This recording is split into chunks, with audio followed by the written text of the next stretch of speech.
54 years ago, at the height of the Cold War, the United States closed its embassy in Havana.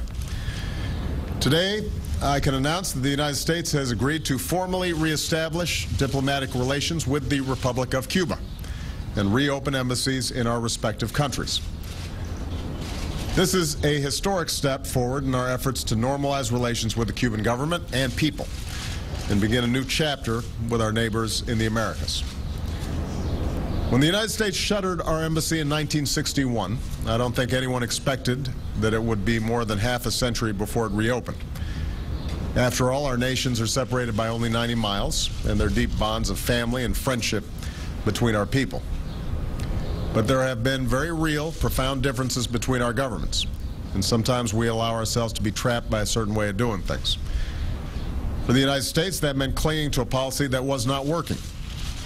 Instead of supporting democracy and opportunity for the Cuban people, our efforts to isolate Cuba, despite good intentions, increasingly had the opposite effect, cementing the status quo and isolating the United States from our neighbors in this hemisphere.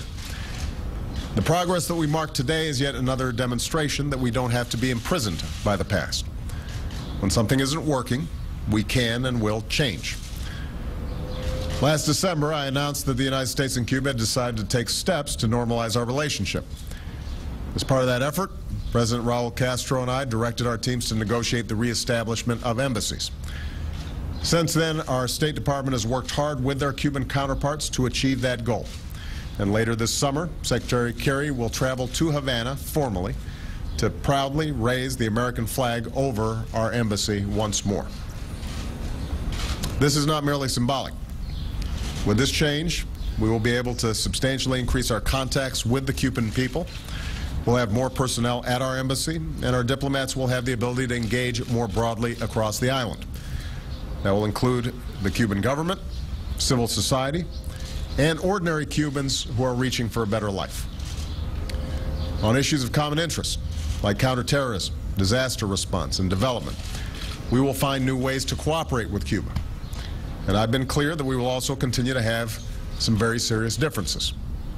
That will include America's enduring support for universal values like freedom of speech and assembly and the ability to access information. And we will not hesitate to speak out when we see actions that contradict those values.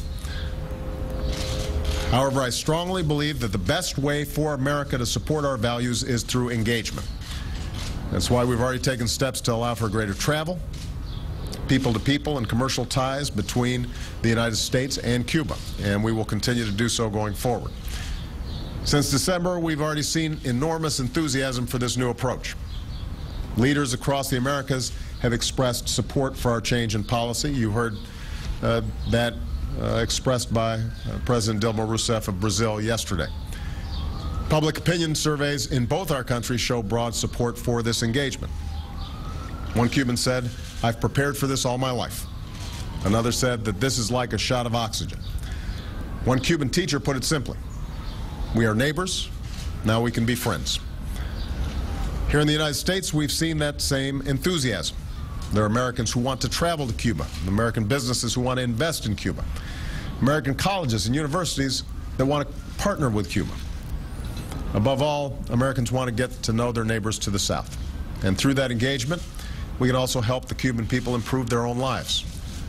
One Cuban American looked forward to reuniting families and opening lines of communications. Another put it bluntly, "You can't hold the future of Cuba hostage to what happened in the past." And that's what this is about, a choice between the future and the past. Americans and Cubans alike are ready to move forward. I believe it's time for Congress to do the same. And I've called on Congress to take steps to lift the embargo that prevents Americans from traveling or doing business in Cuba. We've already seen members from both parties begin that work. After all, why should Washington stand in the way of our own people?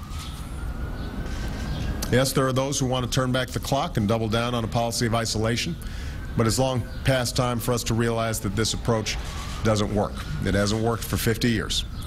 It shuts America out of Cuba's future, and it only makes life worse for the Cuban people. So I'd ask Congress to listen to the Cuban people, listen to the American people, listen to the words of a proud Cuban American, Carlos Gutierrez, who recently came out against the policy of the past, saying, "I wonder if the Cubans who have have to stand in line for the most basic necessities for hours in the hot Havana sun feel that this approach is helpful to them.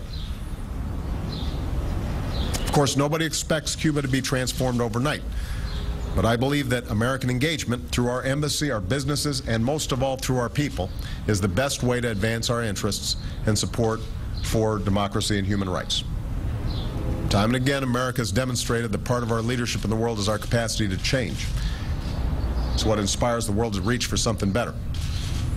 A year ago, it might have seemed impossible that the United States would once again be raising our flag, the Stars and Stripes, over an embassy in Havana. This is what change looks like.